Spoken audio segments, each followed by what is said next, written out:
Hey, what's good, powerful people? This is the Power Living with Purpose podcast with David C. Henderson, and this is the health tip of the week. COVID's return and the biggest immune system destroyers, part 1. All right, the health tip is sponsored by American Health and Fitness Services, virtual diet and fitness services, as well as life coaching coming soon, in-home and on-site exercise classes, workouts, and with personal training, sports lessons, and more in the central Alabama area. All right, as well as production and delivery of alkaline water and weight loss tea. AmericanHealthFit.com, www.AmericanHealthFit.com. All right, now, so COVID's return and the biggest immune system destroyers, part 1. All right, the stuff that we're doing to our cells, killing our own immune system.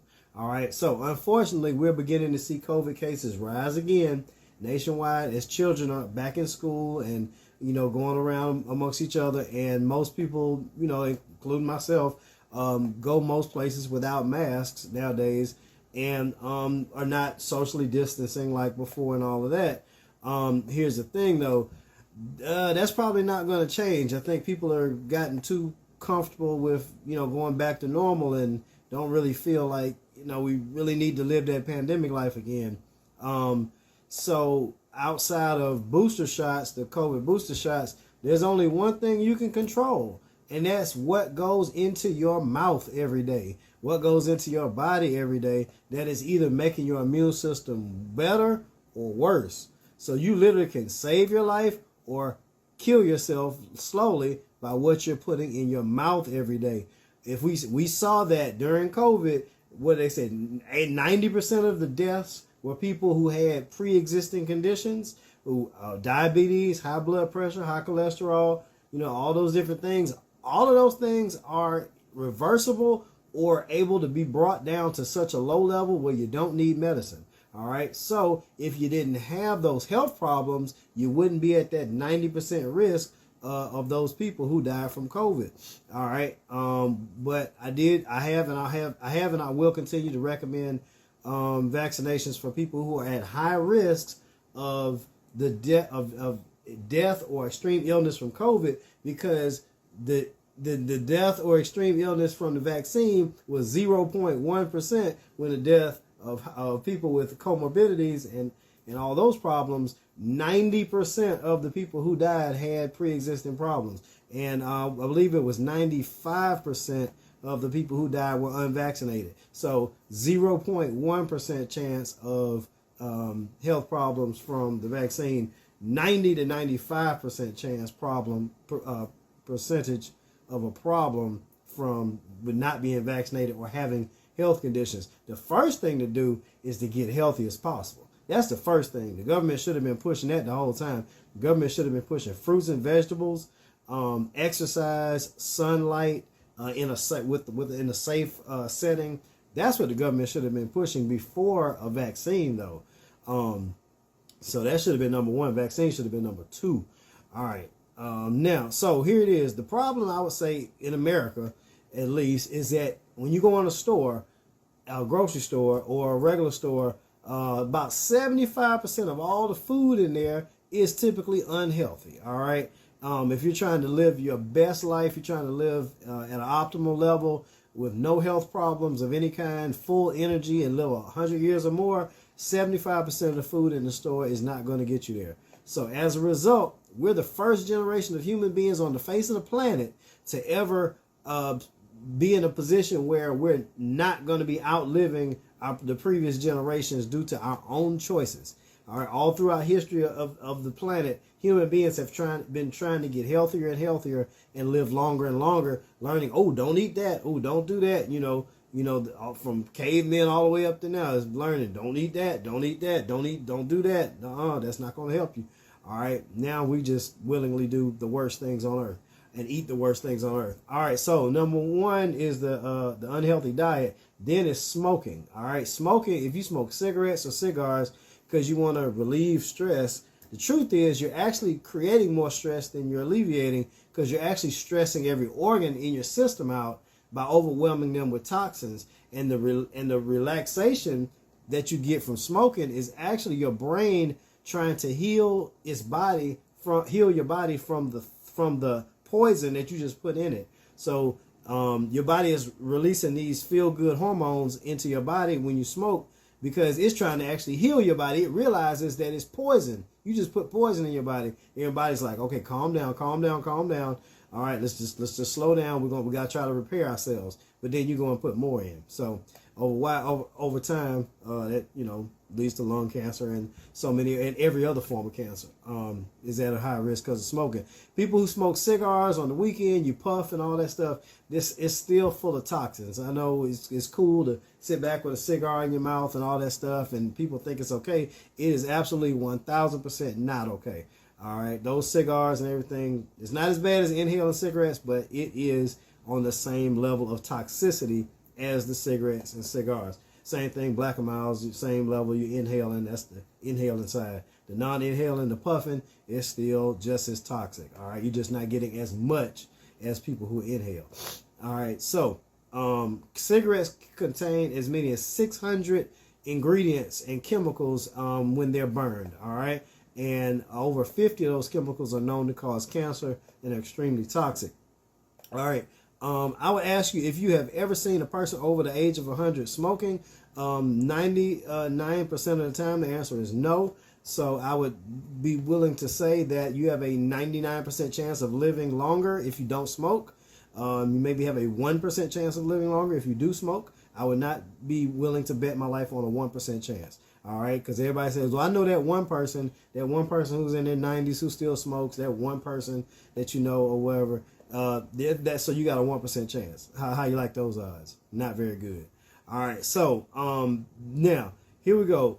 Heavy alcoholic drinking. All right, now 4 ounces of wine per day is typically, studies have shown that does not increase health problems significantly. Or I believe maybe 8 ounces a day has not shown to increase major health problems. However, people who drink less typically have better health. All right, so if you don't drink any during the week and just only on the weekends, or you only do social drinking where you only go out once or twice a week and you drink, then you're at a better chance of living longer than the people who drink every single day.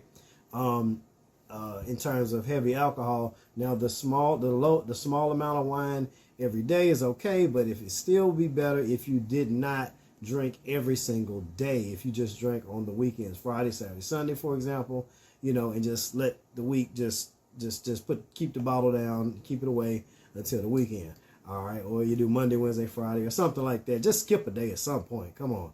I mean, if you can't go a day without drinking, I hate to say it, but you're an alcoholic in some form or fashion, even if it's a low level, you're still addicted to the alcohol if you can't skip a day. All right, so me personally, I only do wine on the weekends, so no beer or liquor, just wine on the weekends, and if that may not be every day, maybe once a weekend, may not be at all. All right, so anyway, the less you drink, the longer you're probably gonna live, even though period. All right, number 3, poorly managed stress. Everybody for the most part experiences stress every day, but it's how you deal with it. So most people think about turning to alcohol or smoking to lower stress.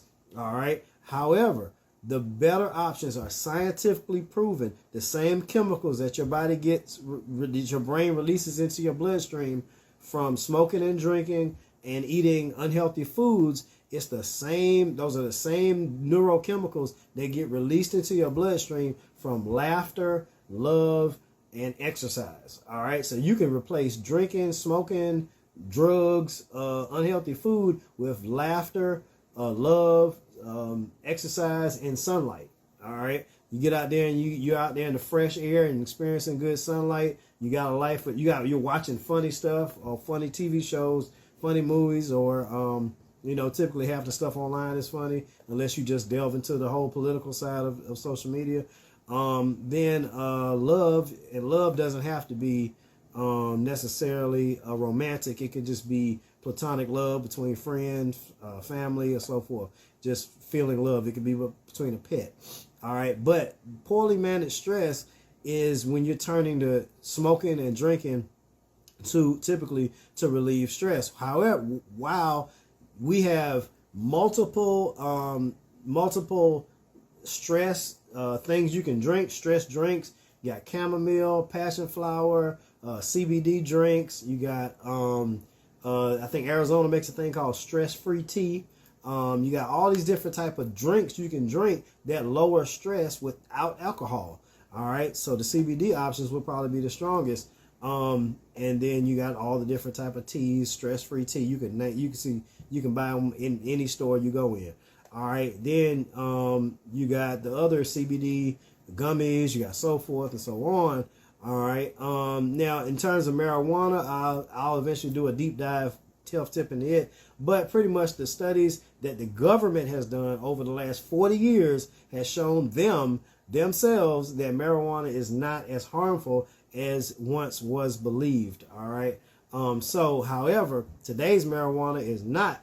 Today's weed is not the weed of yesterday. The weed of the 60s, 70s, 80s, 90s. That is not what we're dealing with today. So it's on a whole nother level. In today's weed, it can be deadly. It can definitely be more problematic than a traditional strain, old-fashioned strain of marijuana over the last 40 years.